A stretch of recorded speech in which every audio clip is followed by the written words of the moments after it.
every time they get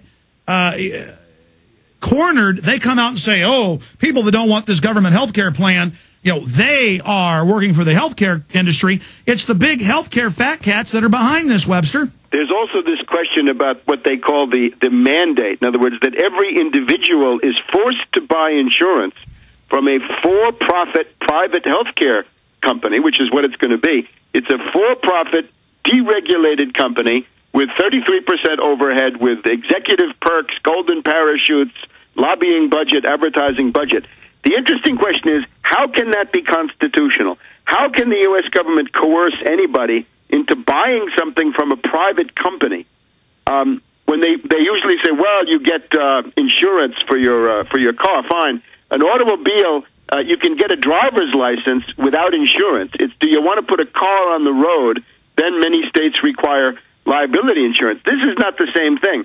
What Obama's basically saying is, just because you're there, because you're alive and breathing in the United States, you're going to be forced to go to WellPoint and Blue Cross and give them, 13, 15% of your income. I don't see how that can be done constitutionally. I think there's a real constitutional barrier to that, because otherwise I'm being forced to buy something from a private company. This makes no sense. Absolutely. Okay, so whether it comes from Republicans or Democrats, either way, it's special interests trying to loot people because the system is so corrupt. Any way you slice it, they're involved in a fraud. We'll have you back up soon to talk about that. Let's shift gears in the time we have left, Webster. The global economic crises that over 10 years ago you wrote your economic tome on. We actually sell the latest edition of that at Infowars.com for people that are interested in surviving the economic cataclysm. It's happening just as you broke it down.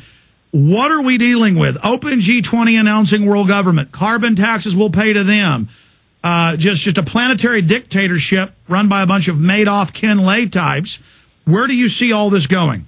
Well, I hope very much that this Copenhagen conference, which they want to impose this yoke, they want to crucify humanity on a cross of carbon in Copenhagen in December. I hope that's going to be a failure, and there are some pretty powerful forces that are making it a failure.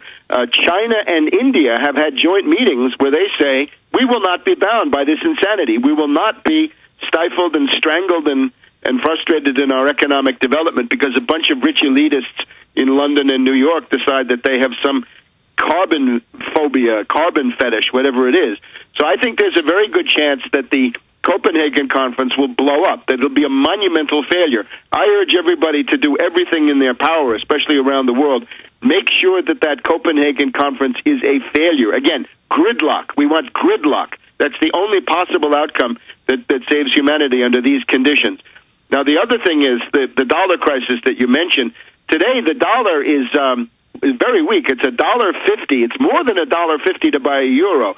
That is very close to an all-time low, and it's certainly a 14-month low. The dollar index is below 75, which is quite dramatic. And at the same time, this is the kind of thing that gets you into the geometry of hyperinflation. You've got oil is up to almost $82 a barrel. So oil has gone up, certainly more than 10% just in the last 5 or 6 days. So I think what you're heading for now is some kind of a dramatic moment. Hyperinflation takes off slowly, and then it gathers steam, and I'm afraid we're now in that kind of an area. One thing that I would warn against, the British. Remember that when you get a situation now of latent crisis, a crisis that it's about to explode, the British specialty is to try to precipitate the crisis, to break it out in the open in such a way that they can export the depression to others, to the U.S., to Europe, to Japan, whatever they can do. This Robert Fisk article in the London Independent has been, I think, characterized by the RIA Novosti news agency as a plant by George Soros designed to create a dollar panic and to prevent any rational form of monetary reform. It's just what the British do. They did it in 1931 when they went off gold. They did it in 1971 when they brought down Bretton Woods. They did it in 2007, 2008. They're trying to extort $6 billion from Iceland. So this does signify that the Anglo-American power elite are wanting to cause a global currency crisis now for a massive change. Yeah, some of them are. Again, the more British side and the Wall Street side, but there may indeed be countervailing forces on that too. So look at the article by Vlad Grinkovich on RIA Novosti attacking Robert Fisk as essentially somebody who's a speaking tube for George Soros.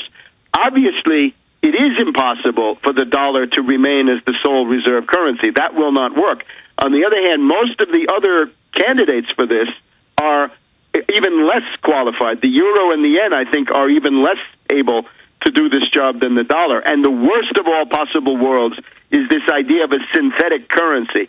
The idea that you'd create a supranational currency. It would probably turn out to be special drawing rights of the International Monetary Fund. That's the worst. That is what Lord Keynes wanted at Bretton Woods. Lord Keynes, of course, spokesman for British imperialism. He wanted this thing called Bancor, which would have been just a strangulation of world development instead of Bretton Woods. Bretton Woods worked very, very well. Between 1944 and 1971, we had the best rates of economic development in world history before or since.